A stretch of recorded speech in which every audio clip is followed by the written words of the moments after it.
Session with Dr. Farid Holakouee.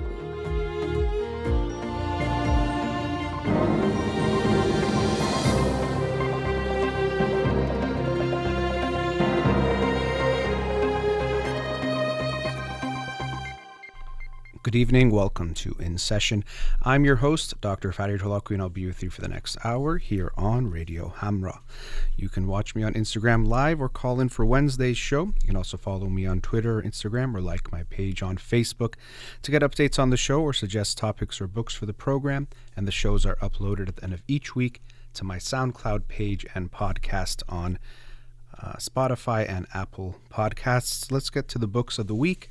The book for this week that I'll talk about on next Monday's show is Think Again by Adam Grant. Think Again, The Power of Knowing What You Don't Know by Adam Grant. This book just came out last Tuesday, so I was happy to pre-order it and get it as soon as it arrived and to share it with you on next Monday's show. But the title, Think Again, from what I read about the book very briefly, in some ways it's asking us to rethink what we think we know, or to be aware that oftentimes we have to unlearn things and recognize that as much as we think we know something, we actually might not know. And I think that's a very important lesson and message for us to have now when we are so divided and so polarized in what we think and believe. And we are so convinced that we know the truth, when very often in most of the issues that we're thinking about, or all the issues of life, we don't really have a set truth, or we should recognize we probably aren't as sure as we think we are. Or we might think we're sure, but what we know actually might not be so certain. So looking forward to reading that book and sharing it with you next week. The book of the week from last week that I'll talk about tonight is Chatter by Ethan Kroos. Chatter, The Voice in Our Head, Why It Matters, and How to Harness It. And this was really an interesting book. We have a voice in our heads, we all do, and recognizing that it exists, and also he talks about why it might exist, but also how we can, as the title or subtitle says, harness it to our benefit. And even that title, Chatter, is essentially a term or word he uses for when our inner voice goes wrong, or when it turns into this chatter, it keeps gnawing at us, or kind of takes us in a negative direction. And so looking at ways to overcome that.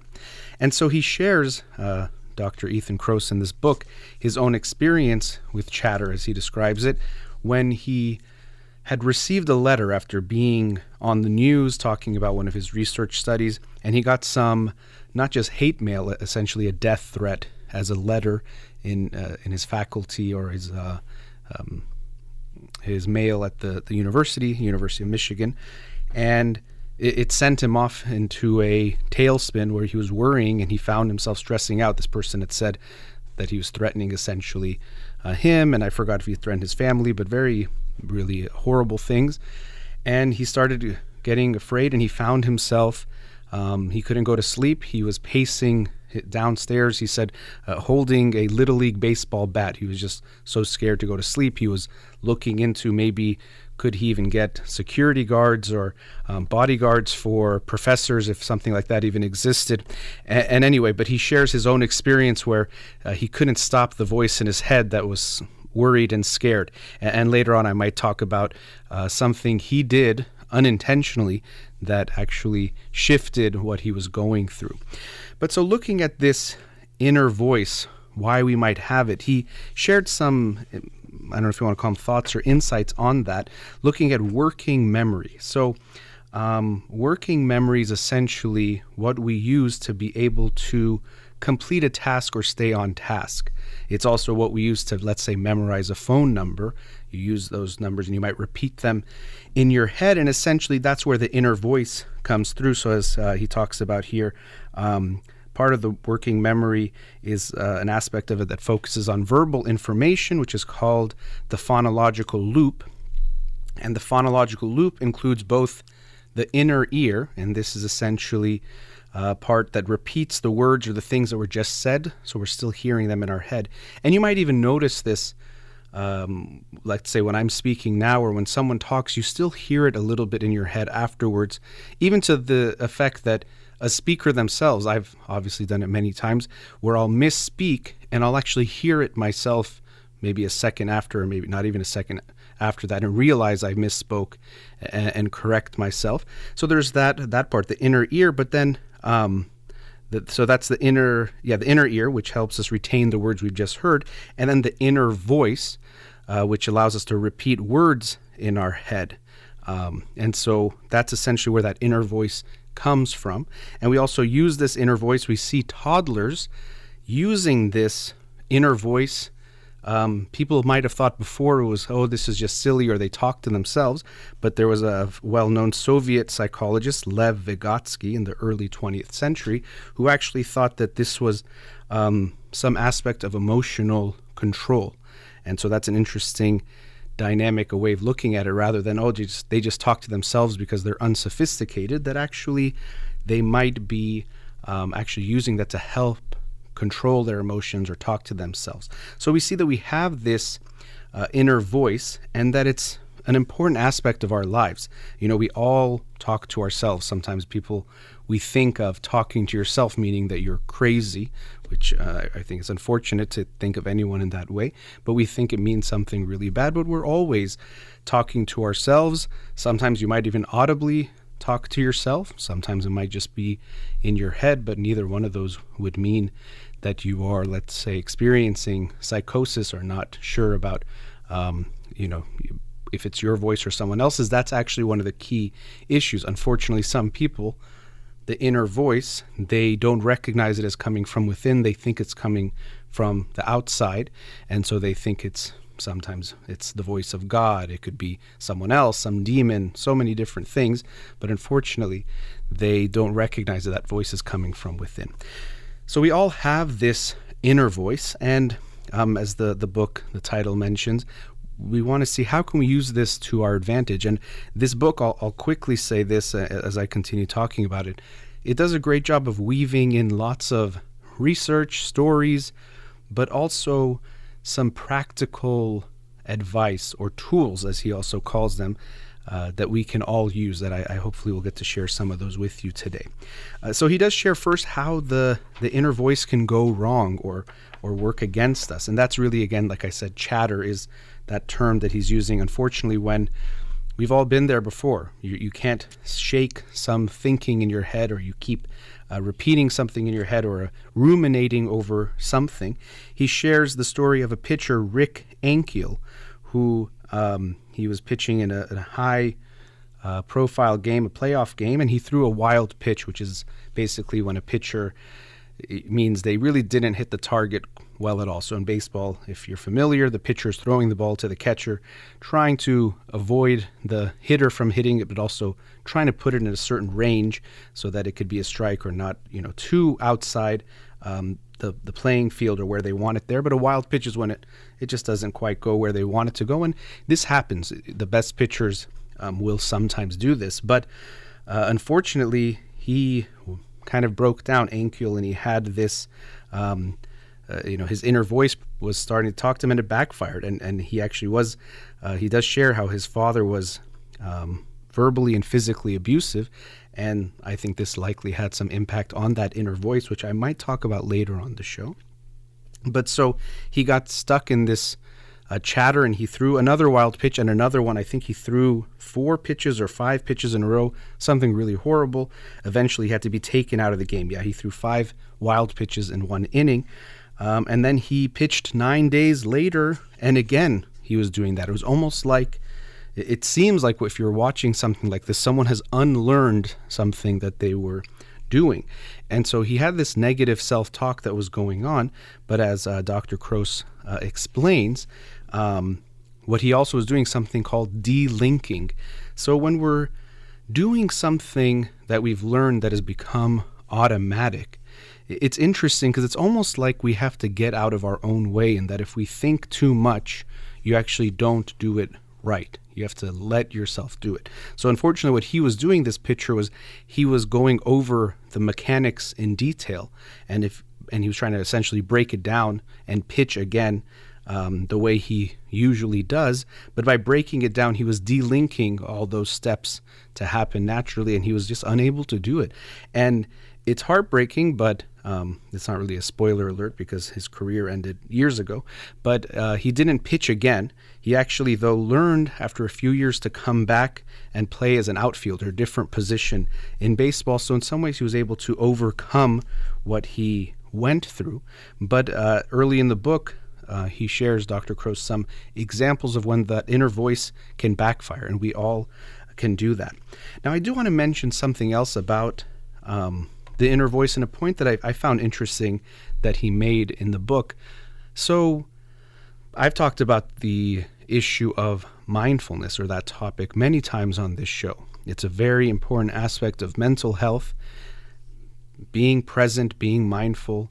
You can do meditation, which it's an exercise, but it also can help you become more mindful. But something I've also thought about is, if you really do think about it, we don't want to be only in the moment. I think most of us want to strive to be more in the moment than we are. But really, to live a good life, we have to be able to sometimes think about the past and think about the future as well, which sometimes is made to seem as a really bad thing. It's no, you shouldn't be thinking about the past. That leads to depression. You shouldn't be thinking about the future. That leads to anxiety. And it can do those things, but it wouldn't make sense to never think about the past or the future. We have to learn from our experiences, even the ways we create relationships and form our connections. It relates to the memories we've created with our loved ones, the people around us. And we have to plan for the future. You can't just stay in the moment. Sometimes I think of that, if it's taken to an extreme, how could you really manage your life if you were just staying in the moment? You would, have an appointment, but you would be so in the moment that you wouldn't think to look at the time or do anything else, let's say, and now it's 3 hours later and you say, I heard someone say the time, so I realized I have to come to my appointment, and so here I am. I'm so in the moment, so present. So our inner voice actually very often is in the past and in the future, but that's not an all bad thing. We actually do need that inner voice to guide us in that way. So he shares about when the inner voice goes wrong, so to speak, but then he talks about tools we can use to help us overcome the inner voice, or to use it in better ways. So as I said, he shares his own experience, which I thought was interesting. He said, here I am, someone who studies how we should use our inner voice, and I found myself in an embarrassing situation holding my Little League baseball bat, or holding a Little League baseball bat, worried that someone was going to be outside or seeing someone when someone wasn't there. So the first example of things he talks about are zooming out. And so when we are sometimes stuck in the issue that we're dealing with, we can get too fixated on where we are. And what can actually benefit us is to zoom out, sometimes almost literally, in our visualization. So, for example, they've done some research where they ask people to become like a fly on the wall looking at a memory. So sometimes we get stuck in a rumination. You keep thinking about an old memory or an experience, something that happened, and you feel like you can't shake it, and you keep looking at it or thinking about it over and over again. Something that you can do that will be helpful at times is to imagine you're like a fly on the wall watching this thing that is happening to you. And this is actually interesting because in some ways, this zooming out, it's almost like taking yourself away from the experience or creating some space in the experience. And I think when I look at different aspects of life or different areas where this shows up, we can see that being too much in ourself can be a problem. When we care too much about our unique experience, even though it is important, I think that can lead to some issues where we get too attached to things that are going on, and it makes it harder to let go. And so to me, it was interesting seeing this research where people actually watch themselves from a distance, or even keep zooming out when they are seeing a memory of themselves, and actually that helps them deal with it easier. So we do better when we have a little bit of space and perspective when we're dealing with something. And so this is one of the tools of our inner voice, or dealing with our inner voice, is to actually take a step back or zoom out imagine yourself watching yourself in the memory rather than being first person in it. Sometimes he talks about this. There are the immersers, people who are so stuck in the experience, and then there's people the distancers, who take some space away from it. And the distancers tend to deal better with it. And sometimes when you've just experienced something, you're so immersed in it, you can't actually distance yourself yet. And I'll get to that a little bit later too. When we, after the break, I'll talk about when you're venting, when you are sharing your experience. We usually think of venting as something good, but there's some types of venting, or if it just ends at venting, that actually are not helpful. So I'll get to those as well, but I'll continue the discussion after the break on the book Chatter by Ethan Kroos. We'll be right back.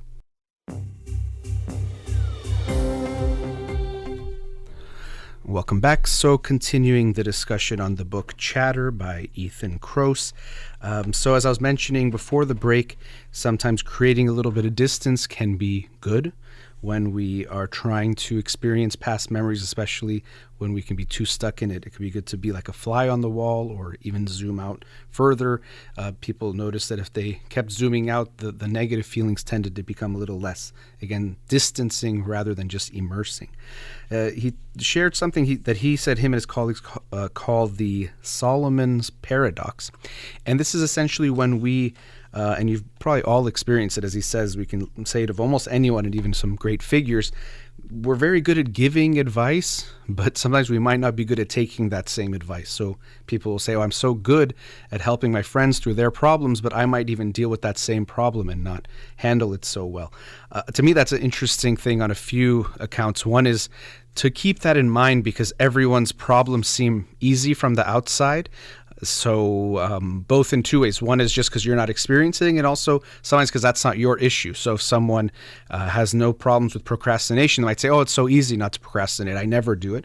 But you probably have your own issue. But the other thing is, when you're thinking about a problem, it's easy to look at it and say, do this, but when you're in it, it's very different. So King Solomon from the Bible, he was a very wise person in giving people advice, but as he shares, made some mistakes in his own personal life that led to issues. And so we all tend to be this way, but we can try to use this to our advantage by looking at some of our own issues and imagining you're giving advice to a friend. What would you tell a friend to do, or how would you handle that? Even this related to self-talk, we'll use this in therapy as a technique to say, well, what would you say to your friend if they were in that same situation? Sometimes we can be so punitive and hard on ourselves.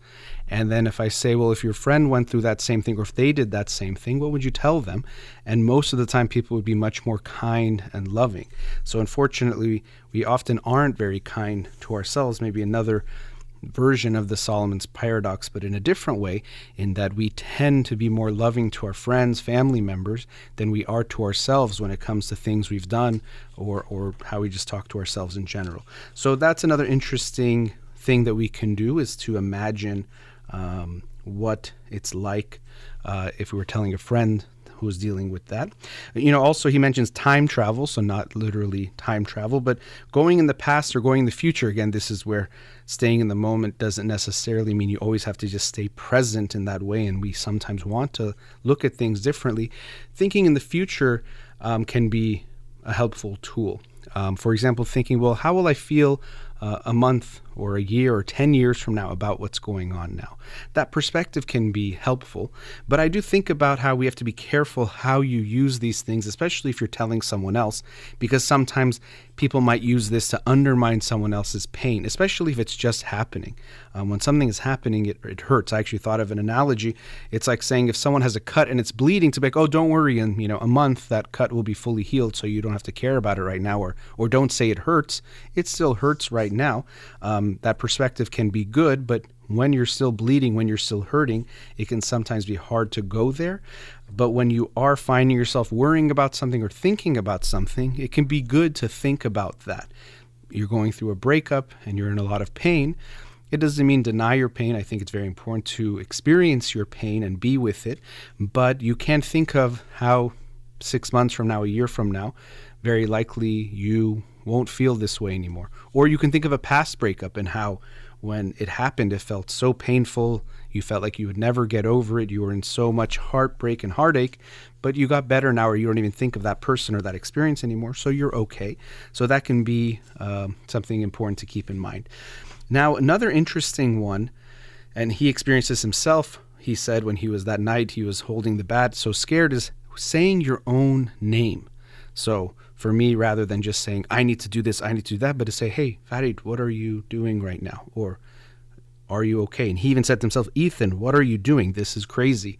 And that actually got him out of things. And then there's research that he shares that when we say our own name or talk to ourselves, rather than saying me or I as you, or saying your name, as I said, that actually also helps us create, I think, a little bit of space that makes it easier for us to deal with the thoughts that we're having or what's going on in our minds. So it's interesting. People, they'll ask them to give a talk. It's one of the common research where they're trying to create stress, a type of stress that's manageable but does make people feel stressed. They say, hey, they walk in and they'll tell someone in 5 minutes you're going to give a speech in front of people. And so public speaking tends to be something that people feel anxious about. And then sometimes they'll use that as a way to test different techniques for dealing with stress.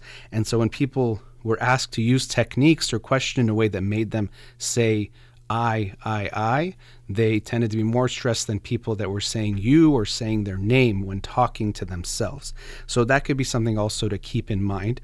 It's another one of those where you might think you sound crazy if you're saying your own name to yourself or calling yourself you, but that's okay. This is actually how we can communicate with ourselves in a way that might be helpful. So that's an interesting one, to say your own name rather than to talk to yourself as saying I. And he shares the story of Fred Rogers, as many of us know him, Mr. Rogers. And to me, this was quite interesting, a letter he essentially wrote to himself. He had done the show for a while and then took a break for, I don't know, maybe a few years. I don't know how long that was. But anyway, he was really having some self-doubt. And so in this letter, you hear him saying, am I kidding myself that I'm able to write a script again? I wonder if I don't get down to it, I'll never really know. And then by the end of it, though, then he says, get to it, Fred, get to it. And so I thought it was interesting. First of all, if you've heard me talk about him before, Fred Rogers is one of my heroes, someone I really admire because I watched him as a child all the time. But I also really admire that through kindness and love that he showed in his shows and what his teachings were, he was able to make such a big impact. And I think that's quite remarkable. But I think it's also, for me, normalizing, and that's another thing he talks about in the book, when you see these great figures, people you admire, and recognize that they also at times doubted themselves. Sometimes we see someone and we assume they're perfectly confident or always believed in themselves. Of course, they didn't doubt themselves, but that's actually almost never the case. Self-doubt is something that could creep in at different times when we're having different experiences. And so for me to see that Fred Rogers, someone who I admired, was having self-doubt about doing the show that he did so incredibly was quite interesting. And he went on to do the show, I think, 20-something years after he wrote that letter to himself when he was coming back. So that was interesting to me. But he said, get to it, Fred. So he talked to himself in that way. And here, Dr. Croce introduces also the idea of when looking at things that we're facing either as a threat, which means I can't handle it, this could be something really terrible. And if we could reframe that and see it as a challenge, this can be very helpful in making us actually, rather than getting scared in a way, you almost get excited. You get motivated to do a challenge that you feel like you can, but it will be hard. A threat feels like something that you want to run away from. So that can be an important thing, is to recognize if we can shift from a threat to a challenge, that can be very meaningful. I mentioned normalizing. That's also a very important thing to say or to do. And, a big part of therapy is normalizing people's experiences. They say, oh, I'm feeling so anxious about this, or I got so angry about this. And you want to show them that this is a fairly universal experience. As human beings, we tend to experience these different things. Unfortunately, very often we don't talk about many things in public, so we don't realize that others are going through it as well. But it is important to normalize that, and even one way you can do that is the universal you. Sometimes we're talking to ourselves like, you know what, sometimes you go through something tough, and you might be talking to yourself, but you actually can be helping yourself recognize that what you're going through is normal and more universal. It's not just you that has this problem. Now, as I mentioned about venting, I wanted to talk about that, and that was an interesting aspect in this book, that we, of course, when we're feeling stressed out, when something happens, we tend to want to turn to others. And that can be a good thing. We get emotional support from one another. But he shared something that was interesting in how we go about this process, both, of course, as the speaker who is venting, but also as the listener or the one who is giving the emotional support, because that's very important. And so there's a section in the book, and it's called Kirk or Spock. And this is coming from Star Trek. So there's Captain Kirk, who is this very passionate, emotional person. And then there is Officer Spock, who has the pointy ears. Maybe you've seen him. He's half human, half Vulcan, but he's very, really, he has no feelings. He's all logic. And so when we're giving someone support, as he puts it, you want to be a balance of Kirk and Spock, meaning that you want to meet the person's emotional needs, but you also want to meet some of their cognitive needs. So what does that mean? So the emotional needs is someone tells you, I'm so mad at this person, I can't believe they did this. And so this is what we can also think of as empathizing. So you are emotionally being there and staying with the feelings. Oh, I can see how you'd be upset by that. That includes some of the normalizing, validating, making them feel like you understand what they're going through. But the thing is, what they found is if you only stay in that space, that can tend to actually make the person ruminate more, stay stuck in that space. So if you only say, that's horrible, that's horrible, that's horrible, that's not good to just stay there, only stay there. That can lead to an issue.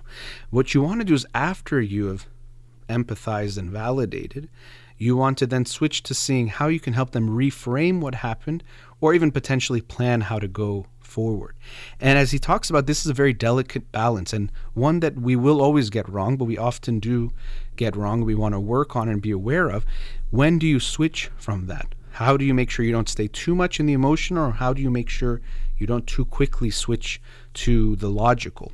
He was sharing some research that oftentimes people stay in the emotional too long, which can be true, but my experience working with parents and working with husbands and wives and different couples, I've seen that sometimes people go too quickly to the logical or the advice rather than staying with the feelings. And so what I always recommend to parents or even to partners is to empathize first. So that's the emotional part. Stay with them in the feeling. And then eventually, once they've cooled off a bit or once they've felt understood, validated, and safe, then you switch to the more cognitive side of things. And actually, if someone is so heated, they really can't go to the logical or planning side of things. And I think this is what is kind of interesting. Sometimes people try to do this, but imagine when you're at your most angry, someone told you to plan an 8-day trip of everything you're going to do. You can't do that. When you're so raging, you're not going to be able to plan something. And even sometimes we can look at the brain circuitry and see when your brain is firing in that way, you're not going to be able to do something that's planning or more thinking ahead and thinking long term. So you need to first make sure the person is emotionally more calm, which means validating and staying with them. Unfortunately, what people often do is someone is emotional, we think I have to take away their emotion, so we think by logic we're going to make them feel okay. So they're upset with a friend who said something mean, like, oh, you shouldn't care what people say, don't worry about it, why are you sad, he's nothing, da-da-da-da. They go on, just trying to take away the feeling, and this usually does not work well. So what you want to do first is empathize, connect, show that you're there for them and with them, and understand and validate their feelings, and then again, that's where the timing, there's no magic rule, but then you want to see when is a good time to shift. And sometimes they might even lead you in that. And this is especially true when I talk with parents. Your child is upset, overwhelmed by something that happened. They're sad. And you might think, I need to make them feel good immediately. Well, first, if they're upset, stay with them a little bit in that upset feeling. After a while, you might be able to plan with them. And I say with them, so don't just tell them what to do, but give them some space to explore. So, oh, this kid said something mean at school. Okay, stay with them. I can see how that upset you. I can see how that bothered you. You stay with them a little bit. And once you've done that, now you can explore, well, what do you think you want to do tomorrow? And have them shift that. Or you might also help them shift in saying, what do you think he was thinking or feeling that happened in that fight? So you're giving them perspective and teaching them some lessons. But if you quickly try to go to the lessons and the planning, they usually won't stay with you. They feel like you don't understand it. It might even blow up, and you might think, oh, my kid's just being whatever, annoying. But your kid actually needs you to deal with their feelings first. So I thought that was interesting in using that analogy of Spock and Captain Kirk. That was kind of an interesting balance of the emotional and the cognitive. Now, there's also some things he talks about in the book, like being in nature. And there's a lot of studies that show that when you're in nature, it almost has like a mental recharging that it can experience. And I thought that was quite fascinating. Now, it doesn't mean you have to go camping for 2 weeks straight to get that benefit. Even they were doing some research, and sometimes people who lived closer to more trees might experience some benefit, or they would compare people with more trees on their street versus people that didn't, and that would have an impact. I thought that was quite interesting. Or even if you don't really have access to that, looking at videos or pictures of nature can have that type of experience too, a kind of mental recharging of sorts. So I thought that was interesting, something that I think many people have experienced. When you are in nature, you just feel some sense of calm, some sense of being restored. And so there's research to back that up, even showing that it can affect your physical health, not just that kind of mental health. So I thought that was quite interesting. And he shared also about rituals. He talked about the tennis player, Rafael Nadal, and how he does a certain setup with his water bottles and the way he wipes things down and everything, the same way when he's playing a match of tennis. And other athletes, like a swimmer who flails their arms 8 times and hits their head 4 times and checks their goggles 4 times, something like that. And that ritual can actually help them kind of focus or get into that zone. And so I think there's an interesting border that we have to be aware of, that sometimes that can lead. And he talked about obsessive compulsive disorder, that those rituals try to give us a sense of order and control on the outside. And that's what he was talking about here. But sometimes obviously that goes into overdrive. And to me, this is yet another reminder how often mental illness, or what we define as mental illness, is an exaggeration of something that is actually quite healthy and normal and natural, but now it's to an exaggerated effect that actually hurts us and harms us. Even things like anxiety, we all have it, but an anxiety disorder would be one that it becomes so severe that it hurts you or interferes with your life in some way. And so I'll wrap up talking about the book, but as I mentioned, a very interesting look at different research on the inner voice and how we all have one, but let's see how we can use it more to our advantage. And the end of the book has a little 10-page, if you want to call it a summary, but he says tools that goes through the different ways that we can help reduce chatter, to reduce this inner voice from running amok and hurting us, and different things you can do, from personal things you can do to things that involve others that I've touched on, and also things that involve your environment as well. So highly recommend this book. Just came out last week, but I hope you'll check it out. It's Chatter by Ethan Kroos. Let's go into our last commercial break. We'll be right back. Welcome back. So I was talking about the book Chatter, The Voice in Our Head, Why It Matters, and How to Harness It by Ethan Kroos.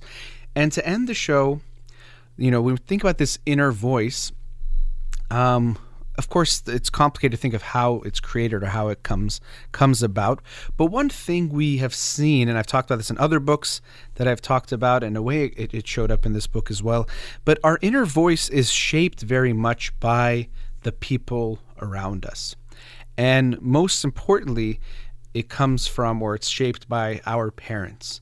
And so this is a note or some thoughts for parents to think about when you are talking to your kids. Imagine what voice you would want your child to internalize. So I very often, when I'm seeing a client in therapy, they will talk about their parents, and sometimes they'll talk about things they dislike about even their parents. But when we look at their inner voice, we'll see that it's very much similar to their parents. So they'll talk about how critical their father is. And then when they look at their own inner voice, or when we look at their own inner voice, we'll see how critical automatically it can tend to be. So I always ask parents to think about this. The way you talk to your child now will influence the way your child will talk to him or herself for the rest of their life. And to be very aware and mindful of how you talk to your child, both in the content of what you say, but in how you're expressing, as far as the kindness or the anger or the meanness in what you share with your children, because they're going to internalize that voice and talk to themselves. It's very sad. The parents could be out of the picture. The parents can even be dead, and I'll be working with someone, and they still, unfortunately, it'll be hard to turn that voice off. And unfortunately, at times you can tell, well, this is kind of the voice of my mother or my father or someone else, but a lot of times it becomes so internalized that it just feels like it's your own inner voice, and it feels like some kind of truth. If I'm upset with myself, if I'm disappointed in myself, if I'm angry with myself, it makes us think that, well, this is some kind of truth. Of course, this is the way it is. Now, this brings up some issue that people have, or sometimes, we deal with a lot of paradoxes where we think, well, should we be loving, or is there also, of course, something like tough love, and where do we draw that line? Or another way of looking at that is sometimes people think, well, either you're hard on someone and you tell them what's wrong and you're being very critical, or the other extreme is you are just coddling them and letting them do whatever they want and telling them whatever you do is perfect and amazing. And as is often the case, it's neither one of these that we should be striving towards. We want to find some balance and recognize that love, or showing love to someone, it doesn't mean that we tell them everything they've ever done is perfect and nothing is wrong or bad. It means that if I genuinely love you, I want what is best for you. And actually what's going to drive what I am saying to you and how I am trying to teach you or help you develop in this life is to grow in the ways that are most important, or to be growing with values that will guide you in your life. The problem is, I often talk about the pain prevention philosophy of parenting, which is the thought that all I'm supposed to do is make sure my kid doesn't feel any pain of any kind, any discomfort, any kind of pain, anything that they don't like. And this is actually very unfortunate, but it's what drives a lot of parents in their decision making. My kid doesn't like that, they don't have to do that. The teacher said my kid did something wrong. No, it's the teacher's fault. I'm going to go talk to that teacher. My kid doesn't like this assignment. I'll find a way for them to get out of it. And parents can feel very proud of themselves or feel very good. Oh, I prevented this pain. I prevented that pain. I'm a good parent. But we have to shift this perspective. It's not just pain prevention. You're not supposed to prevent pain. You're supposed to promote growth. So yes, there are unnecessary pains that we want to prevent. And as I talk about, we have to distinguish between pain that is damage and pain that is growth. And it's not always so black and white, but it's something we want to be very mindful of, even in our own lives. And the analogy I use for this is if you're working out. So let's say you are doing weightlifting. Now, if you're lifting weights, you can sometimes lift weights with bad form or maybe too much weights, and you could damage ligaments or tear muscles or do some types of pain or experience some types of pain that actually are damaging. That's damaging your body, that's injuring your body. That's not good. So that pain, if you feel that and if you can recognize that it's damage, you want to stop it. But on the other hand, if you really are working out and doing an intense workout, you will have some pain that is the pain that through working out leads to growth. And so you have microscopic tears in the muscle that then get rebuilt, and that actually leads to you being stronger, building muscle. And so if you avoided that type of pain, you would actually never get stronger. And so the same thing is happening with our children. If you prevent all types of pain from happening in their lives, then they actually will never grow and will never become stronger, and they will remain weaker than they need to be. Sometimes I use a kind of an exaggerated analogy that if you, let's say, a father or a mother, I love my kid so much, they say, I will never let him walk. I don't want to ever have to let them worry about taking a step or getting tired walking. Let me just carry them everywhere. So from birth till age 12, 13, they're carrying them. And even they might think, I'm suffering to carry them. It hurts my back, but I don't want my kid to ever have to feel pain or experience exerting themselves. You might think that's love, but you're actually hurting your child so much. Now your child is a teenager and they can't even walk for themselves. They have not developed the strength to carry themselves, the strength to walk forward to take care of themselves. Is that actually love, to prevent them from growing? Not at all. And so this is where we have to be very aware of what we are doing. Are you trying to help them grow, or are you trying to stop them from growing and not realizing that that's what you think is love? So I always ask parents, and again, it's also for ourselves as well, looking at every aspect of life and looking at the aspect of your child's life and seeing, is this pain or discomfort that I'm feeling damage or is it growth? Because unfortunately, I've also seen people use this in the wrong way. They're in a romantic relationship that's abusive and toxic, and they think, well, yeah, it's hurting because love is difficult, or this is how you grow in a relationship.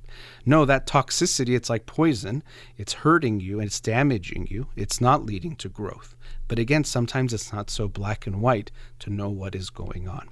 But so coming back to the parents, when you are dealing with your children, having a loving voice or helping them to internalize that loving voice, it doesn't mean tell them everything you're doing is good, you don't have to do any work, no matter what you did, it's okay, because that's not even loving. And imagine if we do that to ourselves. Oh, you don't have to worry about going to class because you're good. You don't need to take care of yourself in any way because you don't like how that feels in the moment. Essentially, what you're teaching your child to do is just not delay gratification and get addicted to the immediate gratification. You know what? I don't like that. I don't want to do it. That doesn't feel so good. I don't want to do that. So parents will sometimes come to me and they say, my child is having some issue with their teacher and we are going to go talk to the teacher, and we don't want our child, it's going to make him sad or she's not going to like this. So I don't want them to have to go talk to the teacher. But this is the type of discomfort and pain, even in the moment, that actually be so meaning for your child to go through, to go sit with the teacher and have a conversation. It might not feel very good in the moment. It almost definitely won't. Does any student want to go talk to a teacher and if they had a bad interaction? No, they'd rather avoid it. So in that moment as a parent, you might feel very good because your child says, oh, thank you so much, Mom, or thank you so much, Dad, that you went for me and I don't have to deal with it. But you have to ask yourself, that thank you, is it really coming from a place that's actually best for your child? Sometimes in genuine love, we actually might have someone do something that doesn't feel so good in the moment. And we have to recognize that that's the more loving thing. Now, you don't have to tell them, you have to go talk to your teacher, I don't care. You can still say it with love and say, I know you don't want to talk to your teacher because it might be uncomfortable, but I think it's really important that you do talk to your teacher because you and him or you and her had a bad interaction, but I think your teacher is a reasonable person and I know you're a good person, and I think that together we can come to an agreement. I can support you if you want, but I believe that you can handle this. So loving our child in that moment, it doesn't mean we're going to just take away the pain and take away all the things that don't feel good. We're actually going to help them grow. And so if we can help the child internalize this voice, that will help them carrying forward in their life going forward. Unfortunately, what we see very often is the voice that children have internalized is the voice of the parent telling them they're not good enough, punishing them. So sometimes parents think, this is a very common Persian type of parenting philosophy. Even they say comparing them to the kids of others.